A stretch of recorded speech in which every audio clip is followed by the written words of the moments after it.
Olá, caríssimos. Então, no terceiro vídeo da série então da crise da família e crise no matrimônio, nós já vimos anteriormente uma realidade de uma família forte, unida no contexto pré-revolução industrial, no contexto europeu, né, principalmente na Inglaterra, na França e também, né, provinda da Revolução Francesa, que já vamos falar disso.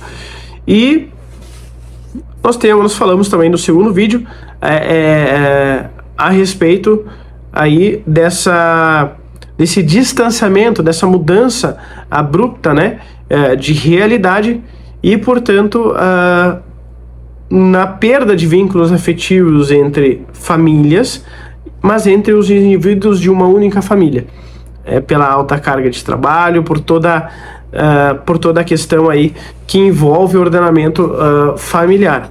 Nesse vídeo agora nós iremos falar brevemente também a respeito dos papéis do homem e da mulher, qual é a compreensão que se tem neste novo contexto, nessa nova realidade da Revolução Industrial e do pós-Revolução Industrial, né? Então nós temos aí uma realidade onde agora não fica mais claro o papel do homem, né, ao ponto de que o homem ele vai ser praticamente somente o provedor, né, e não mais tanto o protetor assim. Por quê? Porque a mulher acaba tendo que trabalhar também, acaba tendo que ir aí trabalhar no seu lar de uma forma mais compacta, de uma forma mais diferente, mais isolada, onde você já não tinha mais essa realidade, né? Você não sabia quem que era o vizinho que estava ali há um ano ou que estava há 2 anos, estava sempre mudando de lugar, então acaba que não somente enfraquece os vínculos entre os indivíduos da família, mas também vai aí enfraquecer essa questão da clareza, na distinção de papéis, né, ao ponto que o filho trabalhava numa fábrica, o pai trabalhava em outra fábrica, então já não se tinha mais essa distinção, né? O filho, o pai, a mãe já não se comunicavam mais, justamente pela essa questão da alta carga de trabalho. E, portanto, nós temos aí também, neste contexto, um filósofo muito conhecido chamado Friedrich Hegel, né? E Hegel ele vai trazer aí no seu principal livro, que é a Fenomenologia do Espírito, um conceito de coletividade, o fenômeno então dessas mudanças, desse contexto, né, da família, onde para ele a família era nada mais, nada menos que um trampolim do indivíduo para a coletividade. Ou seja, para ele o papel da família não era educar, não era ter vínculos afetivos. Para ele o papel da família era tornar o indivíduo sociável, né, para inseri-lo então na sociedade. E somente isso. Então eu estou resumindo muito aqui, muito mesmo, justamente só para entender, para encaixar no contexto que nós estamos falando da família. Então, para Friedrich Hegel, ele vai entender justamente essa questão da dimensão da família, né, da sua responsabilidade, do seu papel. E, portanto, totalmente diferente do que as famílias anteriormente viviam.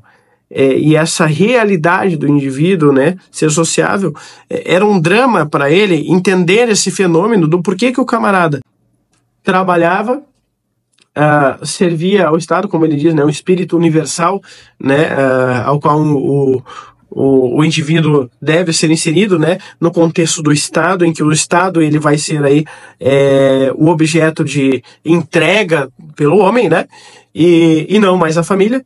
Então ele não consegue entender, né, neste drama aí de compreensão desse fenômeno, né, justamente porque o indivíduo ele trabalhava para prover para sua família, e ao final do dia ele sempre voltava, ele sempre lutava pela sua família ainda, e não pelo Estado, não pelo governo, ou não pelas grandes corporações, né, pelas grandes fábricas, né, mas sim a sua família.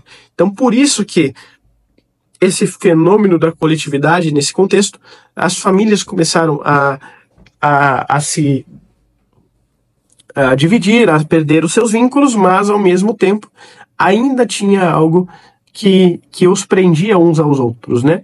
Que era justamente essa é justamente a questão natural. É natural do homem, né, ter o seu filho que vai amá-lo, que vai querer o seu bem. É natural de uma mãe. Da mesma forma que ele não compreendia então essa situação, o porquê que existia sempre então esse dualismo praticamente, né, vamos dizer assim, da família com o Estado. Por que um era contraposto do outro? Por que essa questão estava tão vigente, né? Então nós temos aí também efeitos da Revolução Francesa, que é justamente aí a questão da perca da fé, né, na França, dos conceitos que norteavam então muitas famílias, que eram os conceitos de fé, que eram os vínculos afetivos, os vínculos familiares, que era a igreja como uma referência não somente de uma instituição, mas a referência do que de como ser um homem, um pai, a referência de fé, a referência aí da devoção, de todo o contexto de fé que se vivenciava, né? E a igreja como um farol, a igreja como sempre sendo aí a referência dessas famílias. E a Revolução Francesa, justamente aí com seus pensadores, com Rousseau, Voltaire, né, esses grandes pensadores aí, não vamos adentrar aí na função que cada um exerceu, mas basicamente a Revolução Francesa veio com essa questão anticlerical, essa questão anti-igreja, né, contra a igreja, destruindo justamente por todo o seu posicionamento, por toda a sua vivência, né? Claro que vários problemas de cunho aí social, questão de agricultura, de safra, de fome, né? De diversos contextos aí que foram apresentados, né? E foram moldados pelas fake news da época, né? Por esses grandes pensadores aí, dito pela história moderna, que vieram então para destruir de fato a igreja e, portanto, as famílias perderem tal referência na França e automaticamente diversas deturpações aí que aconteceram não somente na perda da referência, né, da igreja por tais famílias, mas também a perca da autoridade, da figura de autoridade, né? E os mais amplos pensamentos aí que visavam também destruir a família, fazer uma revolução justamente a ponto de que todos aqueles que não concordavam com tal revolução, né, eram decapitados, perdiam suas cabeças, né? E era aquele lema, né? E todo esse contexto de igualdade, de fraternidade, de uma vida de uma democracia, né? Esses mesmos que pregavam a igualdade, a fraternidade, né? Eram os que decapitaram reis, decapitaram padres, decapitaram bispos, decapitaram todos aqueles que não concordavam aí com a sua ideia, com o seu ideal revolucionário. Então, saímos aqui um pouquinho, mas basicamente entender que a clareza de papéis ela ficou muito mais difícil com todas essas mudanças na identidade da família, né? E todos esses pensamentos.